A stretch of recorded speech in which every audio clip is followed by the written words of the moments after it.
Welcome. Today we are going to look at an intuitive message, guidance from Spirit for you today. And let's see what comes out. I'm using my own deck, Simplify Your Life in 80 Days, which accompanies my book with the same name. And I'm going to read a little piece out of this book also. So let's see what comes out. And first, I also want to thank you all for all the great comments and sweet blessings you sent me. Thank you, I'm very grateful for that. This card came out and it says, stop expecting negative outcomes. We're going to see it's day 33. We have it here.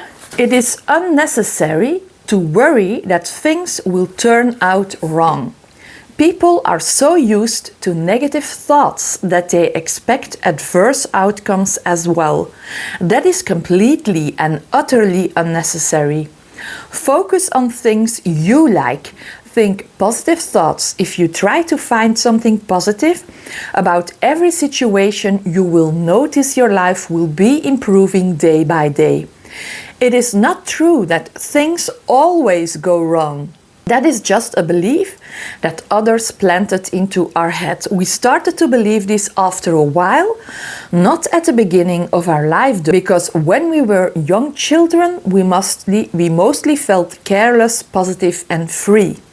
Gradually, we took on this new negative belief system, and it became our reality. But we must realize that it is a lie, that things always go wrong. And you can read all the rest of it. If you go to my link in bio, you can take a look at the book and at the card deck. But essentially, this says we all have this inherent urge to focus on the negative. And this is not something that is so strange. Many years ago, when we still lived in the woods, we had to survive, and just to be able to survive, you had to focus on your environment to see all the negative things coming at you. Maybe there was a wild lion in the woods that wanted to eat you or your children. So you had to be on the lookout each and every day, 24/7, for all the negativity that can come towards you, because you had to be someone that survived. It's in our DNA to focus on the negative. It's your reptilian brain that wants to take care of you, that wants to make sure you survive. It's not necessary anymore to be on the lookout and to expect negative outcomes all the time. It's just a habit that has been implanted into our brains from many years ago. But we can conquer this habit, and I know it's hard sometimes, because also I have been working on myself since I was 14 or 15 years old. Even me still encounter negative thoughts, and I have to battle them also. Everyone encounters this, no matter how spiritually evolved you are, no matter how hard you have worked on yourself, it's normal that you still experience these negative thoughts. So you might ask me, Erica, but how can I get rid of them? Well, it's a good idea to see them as clouds in the sky. Instead of internalizing these thoughts and thinking that this is you, your brain that says this because it's going to happen, you can see this as merely suggestions. Just look at the thoughts like clouds, and they drive by your window, and you can choose to entertain them or not. It's your choice ultimately, and when you look at them and say, okay, that's a possibility, but I'm not going with that possibility, that's not something I would like to entertain, you can let it go. Just take a look at a thought and say, that's not my reality, that's not what I want to experience.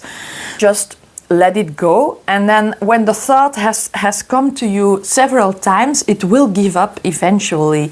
Because let's be honest, if you have a friend, for example, and you go there to knock on their door to pay them a visit, and you go there one time and they don't want to talk to you, a second time they don't want to talk to you, and then a third, you might give up because you think, no, they don't want to see me, I don't go there anymore. That's the same with those those thoughts. If you don't pay them any attention, they will stop coming. They might try a little bit harder the first few times. After they notice you don't pay them any attention, they will eventually subside. And then you can also use a technique of finding three better feeling thoughts. For example, if you have the thought like, oh, I'm not good enough to be hired for that job, and this thought keeps coming up every time you go for a job interview or you write a letter to the company, every time these thoughts come up, then you can have other thoughts that you replace them with. For example, I'm very much qualified to do that position. I have learned so much in my previous job that I'm an asset to the company. These people would be stupid to not hire me because I have so much competence, I have so much experience in the field that it will be very hard to replace me. Start to find a few thoughts to counteract the negative thought, and this will help a great deal also. I hope I have helped you with this intuitive message. Have an amazing day. Subscribe to the channel for more guidance and messages, and I see you in the next video. Bye!